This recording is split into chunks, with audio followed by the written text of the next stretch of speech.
Okay, let's try my simple beetroot vegetable soup that I made for my daughter because she had her wisdom teeth taken out. So a very simple blend of vegetable base and simple herbs.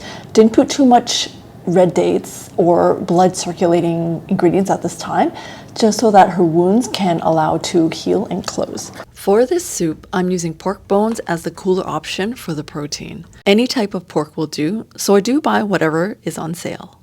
The highlight ingredient is the beetroots, which adds a clean, sweet taste to the soup.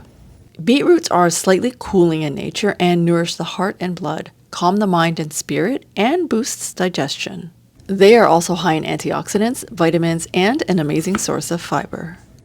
You can literally pair these with any neutral root vegetables. For this recipe, I'm using potatoes, corn, celery, and tomatoes. The idea is to allow the vegetables to soften enough so that she can still eat them post-surgery. The herbs are simple, neutral, tasty, and commonly found in most Asian supermarkets, so nothing overly exotic. Dried shiitake mushrooms give it that umami taste profile, while dried scallops are savory and dried goji berries are neutral in nature and help brighten the eyes and moisten the lungs. I also added peanuts for flavor and extra protein and replaced the red dates with honey dates, which are more neutral and give it that added sweetness to the soup. Because this is a longer boiled soup, probably at least 2 hours to really release the flavors, I'm cutting the vegetables much larger. This is also to ensure that the potatoes don't completely disintegrate.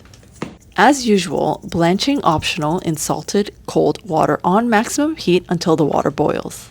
You can also begin to boil your soup water at this time.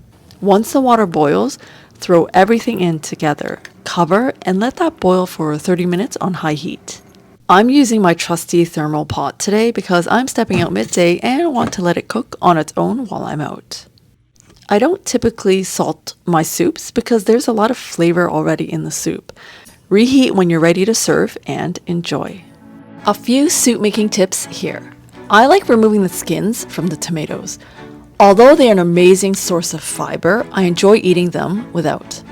I also use an oil scooper to remove extra fat, debris, and oil floating on top of the soup before service.